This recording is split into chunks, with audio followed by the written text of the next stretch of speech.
Hi, I'm Meta Spencer. Let's go to the UN, shall we? The General Assembly is in session. It's October, and I haven't been in touch with anybody who's been there. So I want to talk to my friend Yeshua Moser Huang Suan, who is at the First Committee, has been attending things having to do with the First Committee of the General Assembly. And I don't know how long you've been there, but hello. How are you doing, Yeshua? Hi, Meta. I've been here 2 days. The first committee started late this year due to financial deficit. So they cut some days off of it. And the first committee, of course, is the Committee on Disarmament. And we're in a very sad situation right now where, in particular in Europe, they want to dump more and more of their people's money into the purchase of weapons.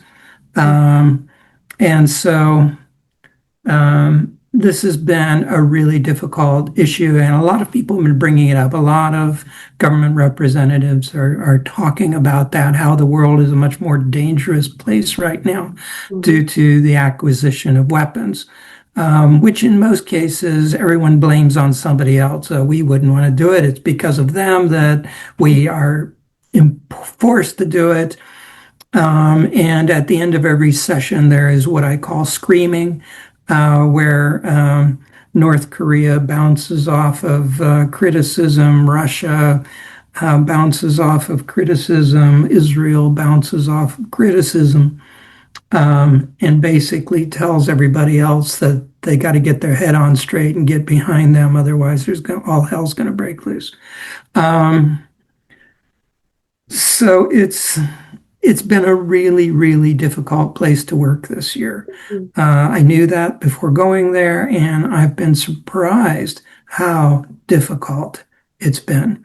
Now, I'm representing the international campaign to ban landmines at the meetings, and we have had 5 countries withdraw from our convention. The first withdrawals that have ever happened from a humanitarian disarmament convention. Which countries have withdrawn? Which countries have withdrawn? The Baltic states, Estonia, Latvia, and Lithuania, and together with Finland and Poland, all of whom said that the border situation between them and Russia has deteriorated to the point where they're forced to withdraw from the mine ban treaty and either lay mines on their border or prepare to lay mines on their border. Yeah. So they have withdrawn from that convention, and we have been asking governments to encourage them to halt those withdrawals and come back to the convention. I mean, for the small states of Estonia, Latvia, and Lithuania, if you're over 40 years old, you remember occupation by Russia. And so it's an emotional issue for people. We get that. And Russia is not being kind to its neighbors. But the population of Estonia or Latvia would fit into St. Petersburg twice with room to spare. I mean, if Russia were so unwise as to choose to invade them, military defense by landmines is not really going to do much. The Russian army's breaching technology would make very quick work of it. So really the only thing that's going to save them is diplomacy and their alliances. But their military has to look like it's doing something, and they decided that something they'll do is lay mines on their borders. So this is not a rational issue. It's an emotional one, but we live in a post-rational world these days. And so I've been getting used to having very emotional discussions with people in the First Committee. It's easier for me to sympathize with them than it ever has been in previous wars. I am. It is.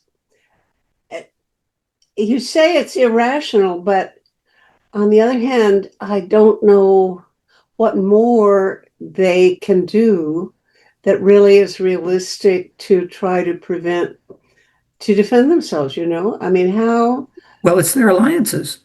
Their huh? alliances. They need to depend on their alliances and their friendships with other countries Yeah.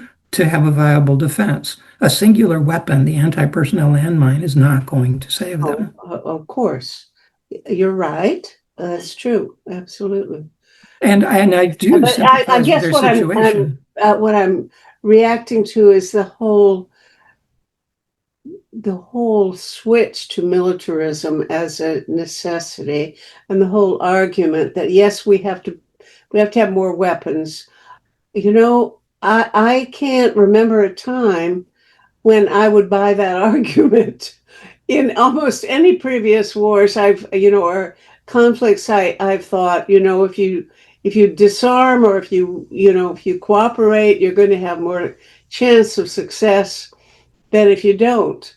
And I have trouble saying that now with when I'm thinking about Netanyahu and Putin, and Trump sometimes. Trump right Yeah, now. well, we do not have a difficulty with the idea of self-defense by nations. Nations should keep their population secure. We don't challenge that idea. We don't challenge the fact that they've got a very bad neighbor in Putin and sympathize with that. And we understand, especially for the people in the three Baltic states, Yeah. anybody over 40 is going to remember occupation by Russia. Mhm. So we get the emotions behind this, but who is going to be the first victims of these landmines? Well, Mhm. it's going to be refugees. Mhm. There are refugees crossing the borders into Estonia, Latvia, and Lithuania in a uncontrolled way. I don't call anybody illegal, but there are people who are leaving. And Mhm. one of our state's parties, Croatia, which is removing its minefields, has had people who are fleeing to Europe for reasons of safety be injured and killed by the minefields there. And that's when they are fenced and marked. And still, it's refugees who would be the first victims of these landmines. Yeah. Yeah. Okay, so it has been a tough week. Well, what is the most optimistic ending that you could reasonably expect or hope for at the first committee? We do not want to see this withdrawal becoming a norm. It would mean that international humanitarian law is something that's nice in peacetime, but once armed conflict starts, well, maybe not. Mm-hmm. If that is the case, Mm-hmm. we're going to have people withdrawing from the biological weapons convention, the chemical weapons convention. Where is the limit here? International humanitarian law is supposed to be, it's not supposed to be a restriction. It's supposed to be the floor which we don't sink beneath. Mm-hmm. So what this has the problem, this is starting to question that whole assumption. Well, maybe there is no floor. Maybe there is no limit. So this is a really slippery slope, and we don't want to see anything more going into that. So we are asking our member states to our convention to ask those states to reverse their withdrawals. Mm-hmm. It's not going to happen in the short term.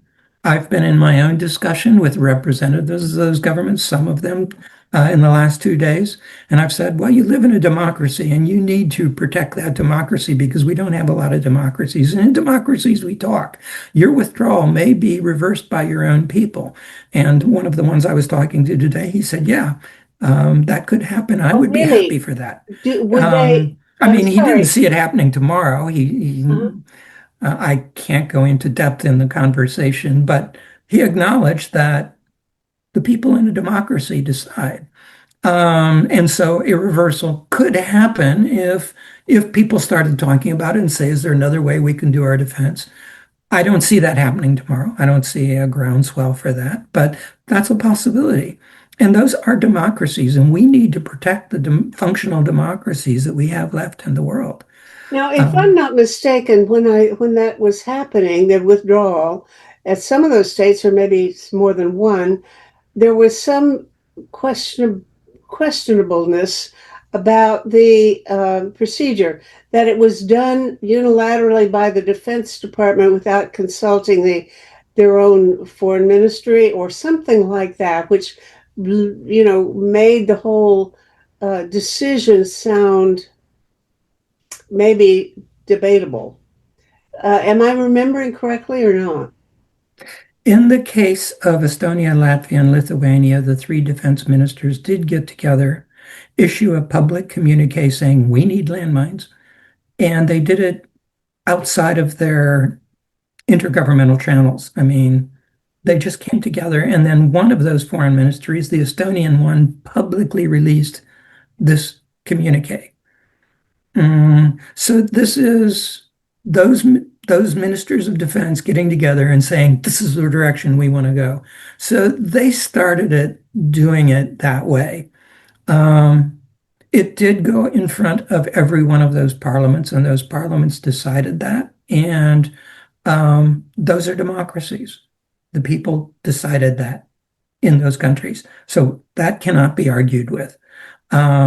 We do question the fact that those ministers of defense started it that way and lobbied heavily for it within their parliaments.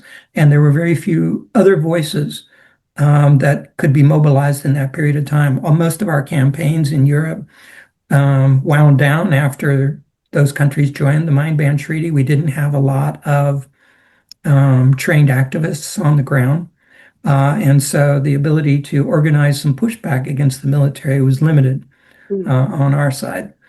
But no, it went into their parliaments eventually, and the parliaments discussed it at some level and passed it. So that's a democratic process. We can't argue with that. We do find it very questionable the way those defense ministers got together and issued a public communique, but it did go to the I parliaments. did not introduce you properly to mention the fact that your connection with the Landmines Treaty Organization, because that obviously is the reason you're focusing so much on the landmines, and probably the reason that you're in New York in the first place. Is that fair to say that you're there to look at the effect of the situation about landmines during the General Assembly, right? That is correct. Okay. Well, bless you, my dear. And how long are you going to be there? And then you're going, as I understand it, I know you live in British Columbia about half of the year, and you live also in Bangkok. And so I believe you said you're going shortly from New York to Bangkok, where you'll spend some time. Tell me, what is your game plan? Well, I'll be here for a couple of weeks, and then I'll be pretty much transiting directly back to Bangkok. Mm-hmm. And what are you planning to do there? I mean, you're going to spend 6 months or so there? I will. Mm-hmm. I do that every year. Yeah, I know. Okay. And so I want to get you, you and I haven't talked in a long time, and frankly, I haven't even been keeping up with many of the relevant peace activities going on in British Columbia among my other friends either. So I'd like for you to give me kind of a briefing of what I've been not paying sufficient attention to in BC. And then also I need a whole course on what is going on in Southeast Asia, in Bangkok and the other neighboring countries. So let's back up and you've got to update me on what I've been missing in Canada itself lately. Well, I'm probably not best placed to do that. It'd be better to focus on Southeast Asia because professionally I have to focus on that. And a lot of my time and attention goes into Southeast Asia, even if I'm not present there. So it would be better to focus on Southeast Asia. All right. Okay. So I know that there are chronic problems or endemic problems of political legitimacy in Thailand. And there are always governments rising and falling and government and prime ministers uh, fleeing and whatnot. Give us a kind of a picture of that drama. I don't really understand much about it. Well, what has been in the news recently was a border war between Cambodia and Thailand in July. Lasted for 4 days and was the most severe armed conflict between those two countries in decades. Mm. Um, the proximate cause is a dispute on some small pockets of land along their shared border on the Dong Rek escarpment between Cambodia and Thailand. Much of the border is demarcated. Everybody agrees that's Thailand, this is Cambodia, but there are a few spots along there which they don't agree on.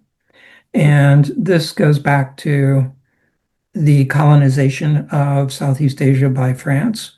France left a series of maps which nobody in Cambodia nor Thailand was consulted on. And so some of that area, Thailand has occupied since French colonization in Southeast Asia. But it's the French maps marked that. They said, well, this is part of our colonial area. Um, and Thailand disputes that. Cambodia says, well, the French left it to us, it's ours. Thailand says, it's a colonial power, impose those borders, we want to negotiate. So this situation has been there since the decolonization of Cambodia and Laos and Vietnam by the French. Um, but it only relates to the Cambodian border. Um, and from time to time, they have the the Cambodians push into the area, the Thais push them back, a few shots are fired. This has been going on for quite a while now, at least 20 years. There's been occasional sniping across the border. Occasionally somebody gets injured. But in May, um, it resulted in a death of a Cambodian soldier. And so the tensions were high between the two countries. In mid-July, nobody knows who fired the first shot. Well, somebody probably does, but nobody in the news media or the politics really knows who fired the first shot. And it just escalated like mad. And prior to that, they had both moved a lot of military equipment up to the border. And so it was very, very heavy exchange of munitions, rockets, airdrop bombs. It was significant armed conflict. Uh, and they asked for Malaysia's assistance in brokering a ceasefire between the two. The ceasefire has basically held to today. Not much has really happened on resolving the issue. Well, are there other issues, conflicts between the two countries? Many. Maybe. The what shall we call them? The hereditary political families of both countries, the Shinawatra clan in Thailand and the Hun clan in Cambodia used to be thick as thieves. They were very tight, and for reasons that also nobody I know. I mean, the rumor mill in Thailand is rife with what happened between the two, but clearly the Hun family was not happy, and they basically politically assassinated the Shinawatra clan. They're never going to recover from this. They're basically a spent force now in Thai politics. The prime minister that was part of the Shinawatra party was immediately removed from power by the Constitutional Court. And now a new caretaker government is in power in Thailand. There will be elections in January. Um, so it was Hun Sen 10, Shinawatra 0 on that score right there. It was a politically shrewd move to get rid of the Shinawatras. I don't think it resolved any problems, but why did it happen? Well, safe money is on a financial deal between the two of them going bad, but nobody I know knows what that financial deal was. Some people say it has to do with the scam centers in Cambodia. Some people say it has to do with oil in the Gulf of Thailand. I don't know. But that's led to, well, changes in the political structure in Thailand.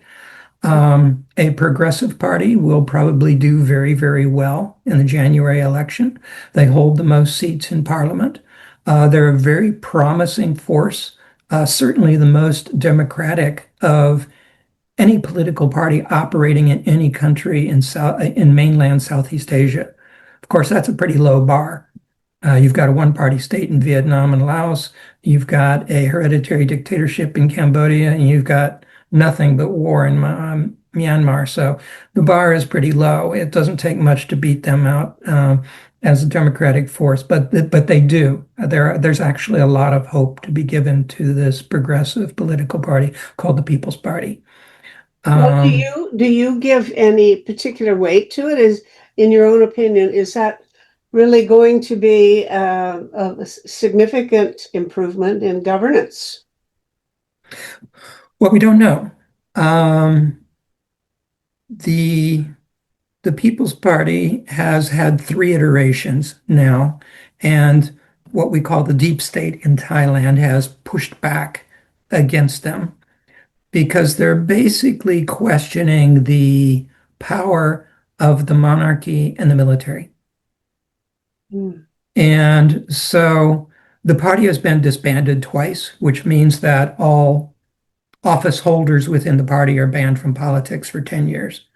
mhm, They won the last election, and immediately the person who was their prime minister candidate, cases were brought against them, and then the party was deregistered.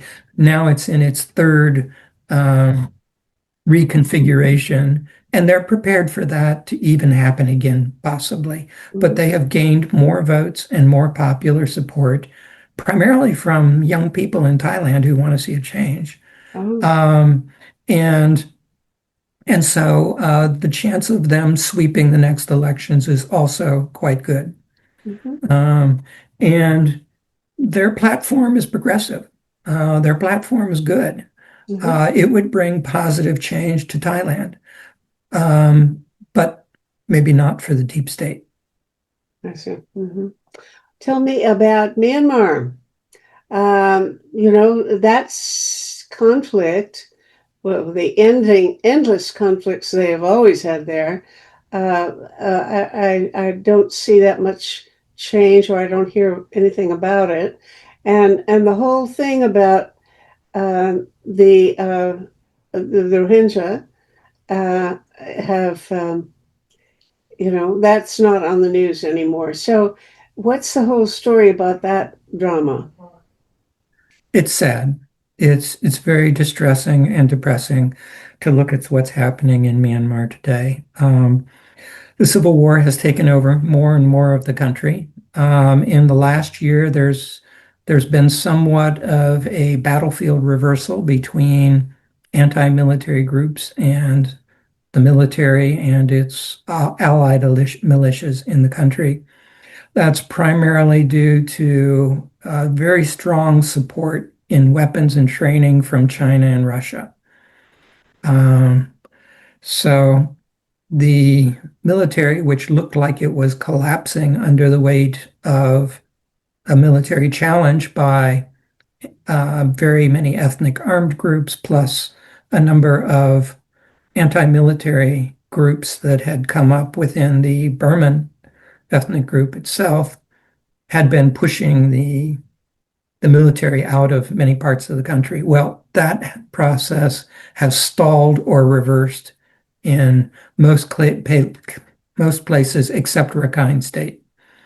Um, the rebellion in Rakhine State is very strong, um, and they are they've pushed the military into a small corner, which it's going to be very hard for them to dislodge them from.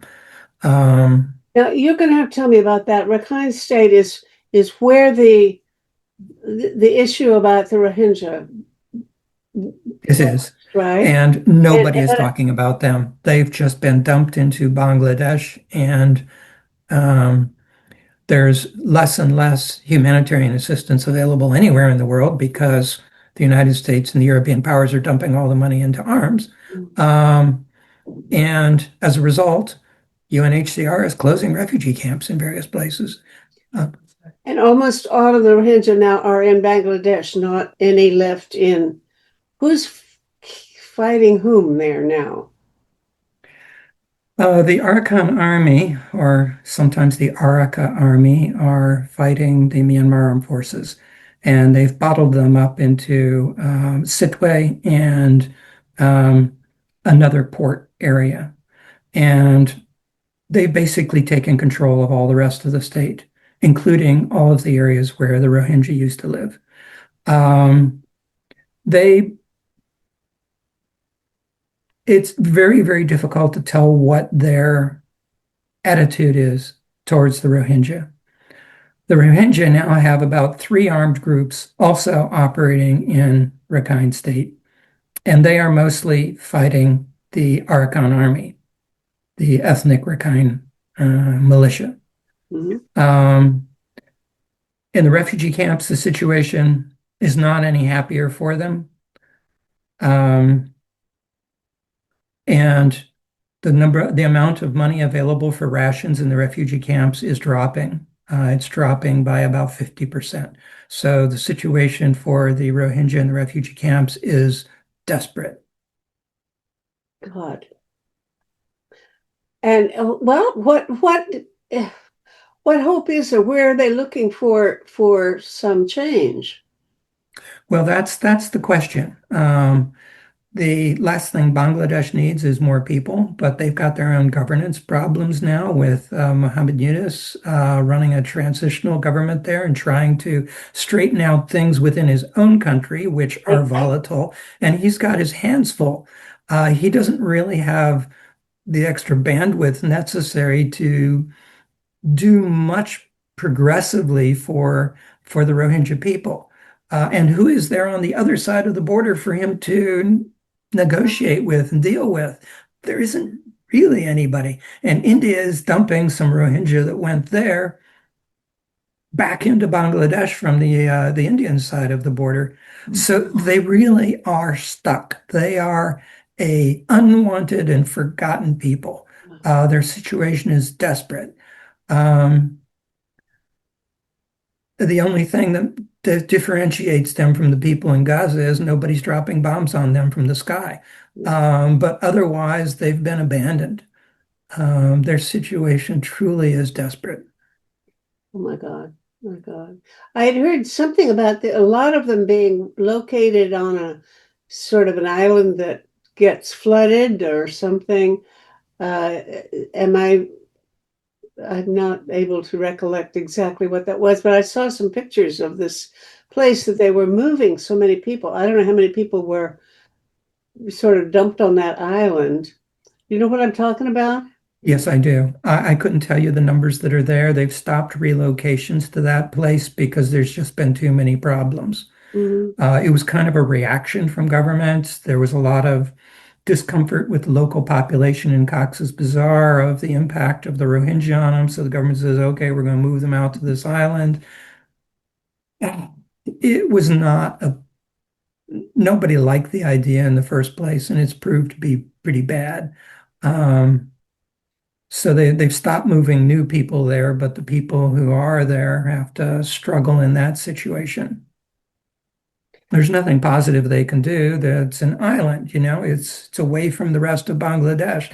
There's no economy they can integrate into. They're totally dependent on support from outside. Um, it's an open air prison. Okay, now you mentioned Muhammad Yunus, which was a pleasure to hear his name, but I honestly have to confess I didn't know that he was running the country. The last I tuned into that region, there was the woman prime minister or whoever was giving him a hard time, and Yeah, he was Sheikh Hasina. yeah. Tell me about that and what has changed if now he's the head of the country. What's that Well, all She about? Casino was thrown out by a popular youth revolt. The youth of Bangladesh rose up and basically threw her and her government out. They fled in helicopters to India, who have housed them ever since that time. And the youth demanded an interim government, and the youth actually called Mohammed Yunus back from Europe, Okay. where he had been living, and asked him to head the government. Mhm. And he's put a number of progressive people into the various positions, and he's trying to put together the country. Now, the country has got a lot of problems. So, like I said, he's got his hand full. He doesn't have a lot of extra time to spend on these Mhm. forgotten people down in Cox's Bazar. Mhm. Yeah, but there's still people at Cox's Bazar, right? Yeah, it's one of the largest, if not the largest, refugee camp in the world. Hmm. Well, you know, things are not going to get any better globally, you know. Looks like the conflict that I see is all of the world practically is having right-wing governments in which the main issue seems to be how to keep out foreigners, you know, how to keep refugees and how to keep migrants that you don't, whose skin you don't like or something out. And these governments continue to flourish. And while it's clear that not only are a huge number of millions of people are refugees now, displaced people, but that it's going to get a lot worse. So, is there any systematic attempt through the UN or any place else that you know of to try to address the global problem as a global issue that needs to be considered internationally instead of uh, by right wing governments, individual national states? Well, this is where the General Assembly, and one of the reasons why I've always enjoyed going there year after year, is a place of hope. Because the voices of sanity in there are the middle powers and voices from the South. They Mhm. get multilateralism. They understand that our problems are connected. And because they're almost all small countries, they know unless they work together with others, there isn't going to be a solution to the problem. And so that's where the sanity is. Because they are small countries, because many of them are in the South, and most of the media and attention focuses on what's going on in Europe and North America, their voices aren't heard so much. But every one of them has a vote in the UN General Assembly. And so when they speak in the UN General Assembly, they are saying all of these things. They are saying all of the right things. And they vote on the issues in that light. The veto of the Permanent Five does not count in the General Assembly.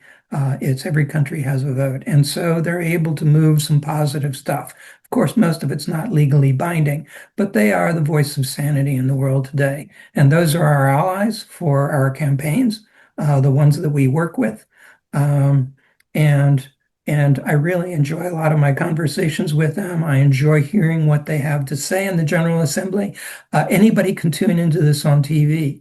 Um, so I encourage people to do so. Don't pay attention to what's said by Russia and the United States and China. This is pretty depressing stuff. Big power, everybody should do what we say and whatever. Listen to what the small governments are saying. Um, Listen to the voices from the South, the middle powers. They still understand all of this, and this is where our hope lies. Well, okay. And okay, so they passed resolutions, let's assume, in the General Assembly. Is there any institutional or organizational or agency within the UN that has any um, resources and clout that could has any authority? My feeling is you mentioned disappointment with the with the status or the power of international law. And I think from my point of view, that's where we should be placing the most emphasis, is trying to re-establish that international law should have some real weight, and that we need to make it enforceable and so on. And in general, that is the effort. But I don't know of any power within the UN or any other. Of course, there's a World Bank and all of that, but the IMF and all that. But within the legislative or the judicial end of international negotiations, I'm not sure I see any organization that is working to create new legislation, new international law, or norms of any kind. Where would you pin your hopes for that kind of breakthrough? Well, it is the moral authority of the UN and the voices that are in it. I mean, enforcement mechanism? No, there's not going to be one outside of the World Court and so forth. Um, this the types of things that they bring up in the General Assembly, the resolutions they pass, even the big powers have to pay attention to them. They mostly pay attention to them by saying it doesn't affect us. But when you read the memoirs of some of these people in power later on, you see how much they really were affected by it. Yeah. We don't see the results as swiftly as we would love to see them. Mm-hmm. But they are there. Mm-hmm. And so that's why I say the General Assembly is so important, because it's the forum where these voices get to be heard. It's the forum where these voices can propose things, and it's the forum where they can pass them. And that has moral and some level of real power in the world today. Um, it's not enough. We all know that. That's really distressing. And people are dying today because of that. Um, but it's virtually the only thing that we have right now. Well, there is something else that's going on in the news, and I don't know what to make of it, and that is this ceasefire that's impending. That Trump claims to have made his mark in the world of peace building as having accomplished some sort of change in the for the ceasefire between Gaza and or Hamas and Israel. What are people thinking about that and talking about that? Of course, I guess the disarmament committee is not necessarily the focus of where that conversation is going on, but you must hear a lot of discussion about it. What do you think? I'm not hearing a lot of conversation about it. There No? is certainly condemnation from the states that you would expect condemnation from at the United Nations. Most of the Arab states are unified in their condemnation of Israel for its assault on the people of Gaza. Um, the voices from other countries are a little less on that. When people do talk about it, they talk about it in the international humanitarian law framework, that not being able to do anything on this is again an attack on international humanitarian law.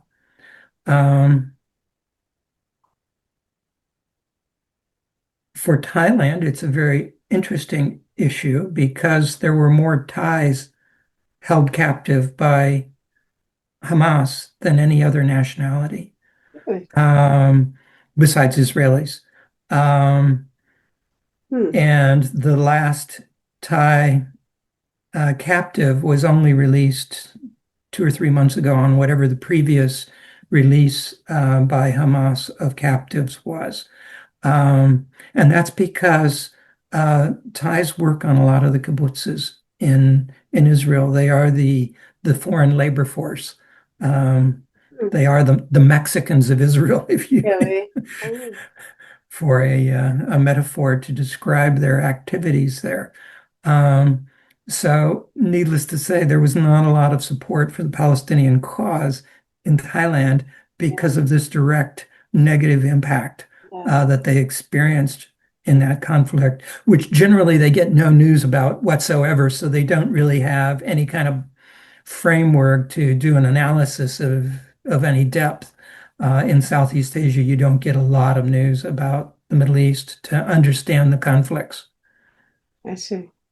One of the things strange is this flotilla, which I thought was a remarkably dramatic project.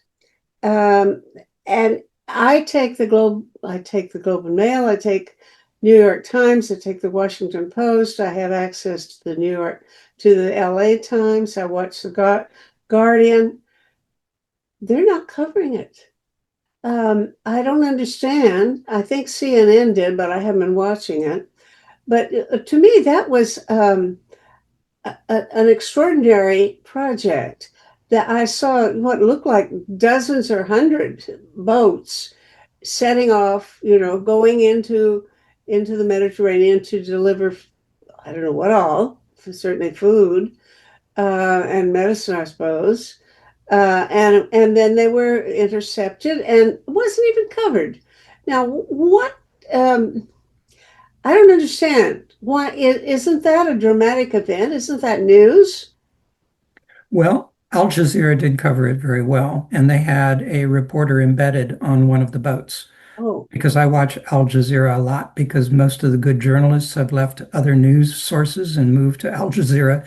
Their coverage on world issues anywhere, their coverage of Southeast Asia is excellent. Um, and it was covered there. It was a brilliant nonviolent direct action.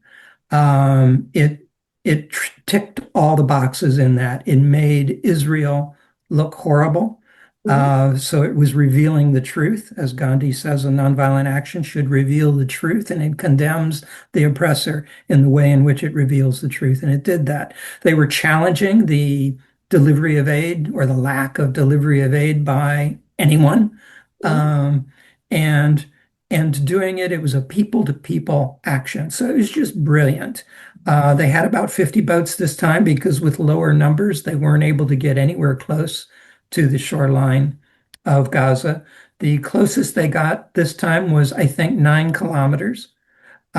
So they got pretty close this time before they were intercepted by the Israeli Navy and hauled over to a port and their boats impounded. Um, Realistically, on those small boats, they couldn't deliver much in the way of aid. They didn't have that much over above the supplies they needed to keep their crews going. It was a symbolic action to challenge the lack of assistance, the lack of food aid, the lack of things that people need to survive and live that they needed. And it was a brilliant nonviolent action. The Israelis were very, very concerned about it. Um, And they did everything they could to keep it while it was still in European waters from ever getting close. But it was too many boats. They overwhelmed their ability to do that. The last ones, they had bombed the boats and they couldn't get anywhere near the Eastern Mediterranean. This time they just simply had too many ships. And so it was a brilliant nonviolent direct action and challenge to Israel's blockade. Yes, and it's a wonderful thing to see, but what do the what does Netanyahu say when somebody says you're not supposed to starve people as an act of war? What is the conceivable rationale or justification or excuse for what they clearly were doing?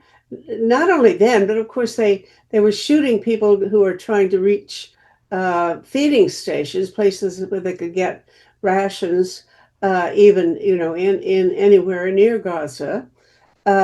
But this flotilla thing makes it so apparent that what they're doing is a violation of humanitarian decency, human decency. What kind of justification do they trot out to try to explain or, uh, what they're doing. You'd have to ask Netanyahu. I have no idea what goes on in his mind. But, every agency we have that we can respect that has looked into the issue has said what is occurring there is a genocide. Hmm. And I've talked to many Jewish friends about this. And what you have in place in the powerful position in Israel is a genocidal entity.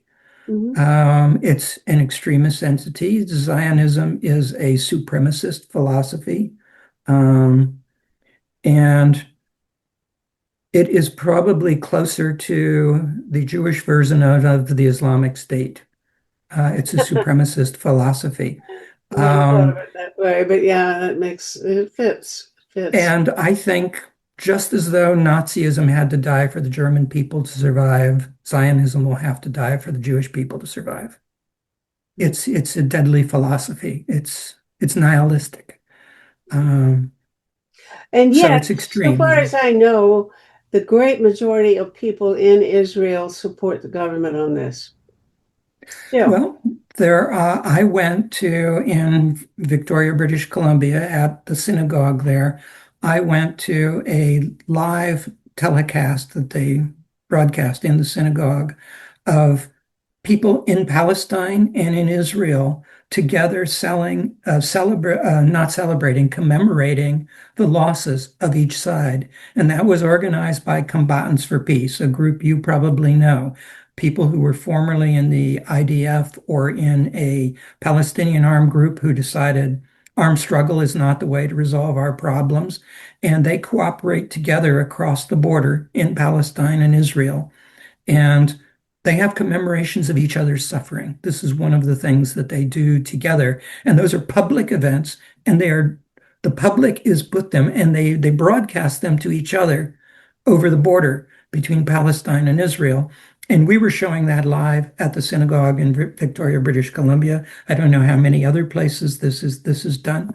Um, the people who are refusing to fight in the IDF, the people who refuse to do their military service or refuse to do service in the occupied territories, those are the people that we need to respect and support in this.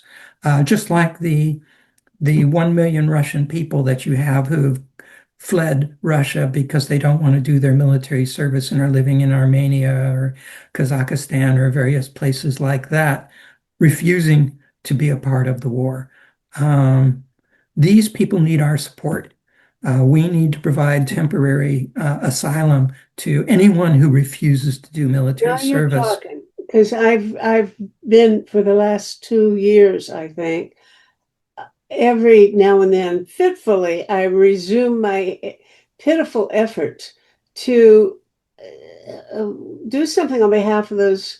I think of them as the men who fled rather than be mobilized to go kill Ukrainians. But of course, in many cases, they have their families and so on with them. They're not just men, but mostly, 1 million men apparently left Russia and for the most part are stuck in other countries. In the former Soviet countries, Kazakhstan or Georgia or, Uzbekistan and so on. They can't get papers to go where they want to go. Europe doesn't want them. North America, Canada might take some a little better than the U.S., but the U.S. is not friendly to them and so on. And I think we should be going out with garlands of flowers to greet these people arriving and bless them for wonderful policies and courage. But it sure isn't happening now. What has happened and how many there are of the parallel group in Gaza and or rather in Israel, I don't know anything about that. How many are there, and is their situation comparable in terms of immigration and being recognized and honored for their stand? Well, they're probably no more recognized and honored in by the Israeli government than the Russians are by the Russian government. Um, but I mean, the policy of Europe towards the people who are fleeing military service in Russia is appalling. Why are you sending weapons to the Ukraine to fight the Russian army when you could be undermining the Russian army by providing some type of temporary visa for them to stay while they organize the next Russian government from Mhm. exile? Um, this would be a sensible policy to me. But again, we live in a post-rational world. Um, and I think that this was an incredibly lost opportunity. Um, Agree. I met with some of the Russians who had fled in Armenia recently. I was there as part of the landmine campaign, but I met with some of the Russians who were refusing to do their military service and were living there, and their conditions are dire. They have exactly the problems you said. They don't have papers, they don't have money, they can't work in the formal economy. Their situation is very, very desperate, and yet they've made the right moral choice. Exactly. Yeah.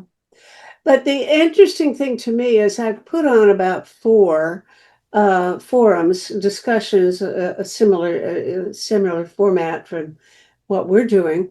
But I've had Russian, I call them escapees, men who have escaped from serving in the military, or putting it more honestly, going to kill Ukrainians.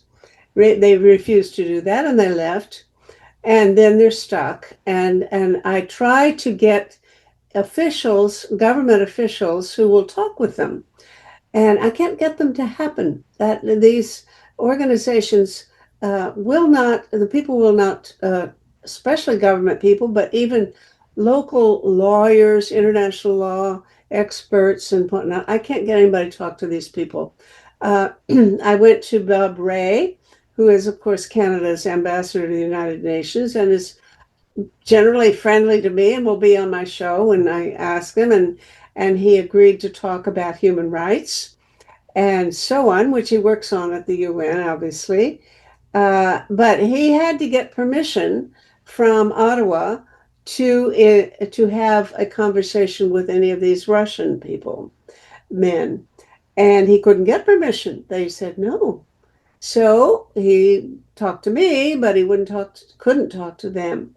And I do not understand that. People, when asked what their reasoning is, their logic is that this group of people may include would-be spies, people who are maybe sent by the Russian government to somehow infiltrate Canada.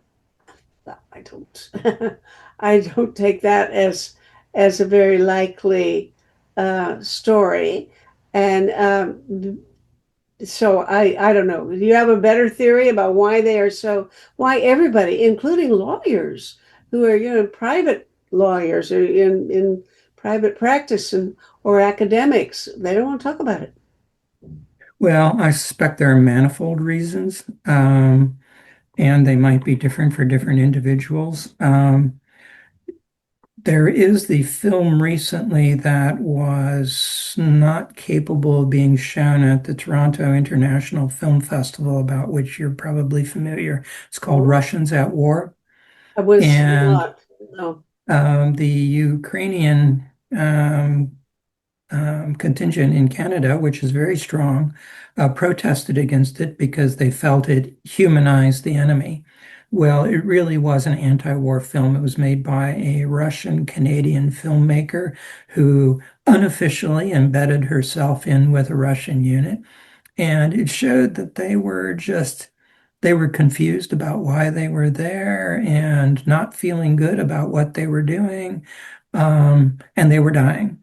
Um, and so it was a powerful anti-war film. Now, in British Columbia, Knowledge Networks just showed it, and they paired it back to back with 20 Days in Mariupol, which is also a very devastating film on the Russian just obliteration of a city and its people. And it was primarily filmed by the last two Reuters reporters that were in there, and then they were snuck out on the very last ICRC mission to take people away from Mariupol. Um, both of them are devastating films. They're hard to watch, and it's good to see them together because it just shows the absolute senselessness of this armed conflict. Mhm. But I understand, the Ukrainian contingent in Canada is very strong, and they had strong feelings about anything that showed the human side of their adversary. So I think these forces are at work in Canada. That's one thing that could be there. Um, the fear of Russian infiltration of any exile community is real.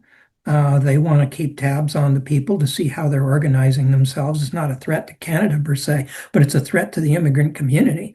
Um, and we've got plenty of examples of the Chinese and the Indians doing that in Canada. So, Well, it's our time's about up, and I want to say goodbye because I may not talk to you for a few months if you are in Bangkok. Although I don't know why we couldn't.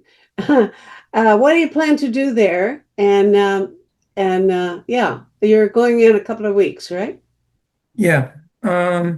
I will be looking at, for the international campaign to ban landmines, I will be looking at the situation of mine use in Myanmar. I'm currently preparing a map on the extent of the contamination of the country. There's also been an allegation of Cambodia using mines on the border with Thailand. Very, very disturbing and distressing allegation, and I will have to be doing some investigations into that. Um, Outside of that, I expect to be enjoying excellent food and some time at the beach. And I expect it would be fun to be in Bangkok. I haven't been there in a long time. All right, it's been lovely talking and getting caught up. I now am very smart. I know everything I need to know. Thank you very much, and I hope you have a good few months, and maybe we can have a good conversation while you're there. Okay? Okay, great talking to you, Meta. Bye now. All good wishes. Bye, dear.